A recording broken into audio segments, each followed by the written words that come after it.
Vessels of opportunity in the oil spill. This is one of them. Typically, you'd pay 65, 80 bucks to go out for a few hours, take out in the Gulf, fish you some red snapper right here.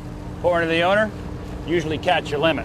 By the way, the name of the boat is Zeke's Lady, and this time of year usually makes 2 runs and makes people real happy. Well, not a whole lot of happy people with this oil spill, but this boat right here is in charge of a lot of other boats that are skimming oil today. Let's go topside. Get a better view up here.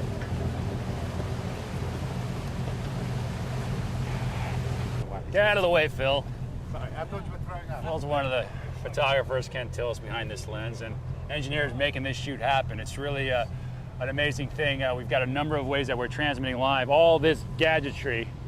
I don't know, where's Jose over there, could probably explain this better than me, but basically you've got different pieces of equipment that are shooting us live. Microwave, you don't want to put your head in front of that. That shoots back to shore where there's a receiver there, a satellite truck with another microwave receiver receiving signal. Yeah. You just tell me how you want to know. And that's the way we're going to do it. What's your coordinates right now? I'm going to get the Army Lakota coming to us. 30, All right. 15. Hang on a second, sorry. 30, 15. You're looking at boom that's laid out across Cotton Bayou leading into Perdido Pass. That's the area between Florida and Alabama. And we are on the lead strike team vessel that's heading out into the Gulf of Mexico to work with 10 other vessels of opportunities that are skimming out there, and that blimp that's going to help recon with us. It's going to be quite an experience. Skimming is not easy business. Hopefully today will make it a little bit easier.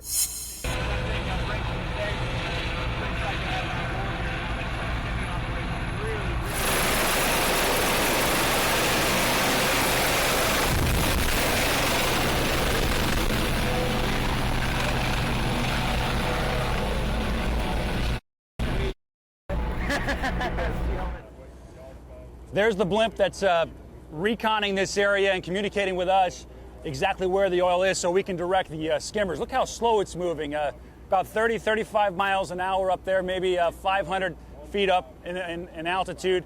And to the left is a Coast Guard helicopter. We've got a photographer up there. He's just taking some shots of the blimp. Coordinating this on-air effort technically is quite a challenge, but that piece of equipment right there, that blimp, is one of the more impressive things I've seen out here in this oil spill. Lieutenant J.G. Scott McBride with me on the command vessel here. You were just on the horn getting some information. What can you tell us? Basically what's happening here is the airship is conducting its search pattern. It's flying approximately 22 knots. And what's going to happen is it flies at 1,000 feet, and once it spots oil, it's going to descend to 500 feet to get a closer look. We've got trained observers on board to look for this sort of thing. Once it finds the oil, then it'll launch, they'll notify us, and then we'll dispatch the other VU vessels to begin their skimming operations. Have they run into any problems up there that you know of, or smooth sailing so far? So far, so good. What it's going to do is they're going to be paralleling the beach in 30-mile legs, so 30 miles parallel, then they're going to go 10 miles out, and then 30 miles, and then 10 miles in. That's the search pattern. So the rationale is that the blimp being a little bit higher up, slow-moving vessel, you really get a good visibility from up there, don't you? That's correct. We value all of our air capabilities because they all bring something to the table. What's nice about this particular platform is it can fly slow. It's got long on-station time, about 10 hours. It's only burning about 10 gallons per hour. So it can get down real low, see the oil, and then coordinate the VU vessels to go skim it. Did the Coast Guard ever imagine enlisting a blimp and then civilian boats to help battle something like this? This whole response is unprecedented. It's the largest oil spill response in our history.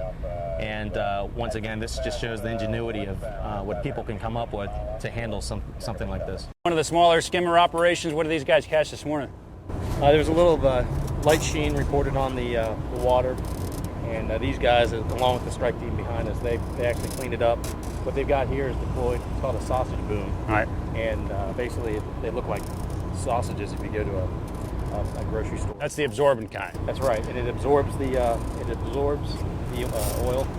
And then what they'll do is they'll collect it, put it in bags, and then send it to a decontamination barge. Roger that. If y'all are through with the booming here, we were going to continue westbound about a half mile offshore and meet up eventually with the Fort Morgan group.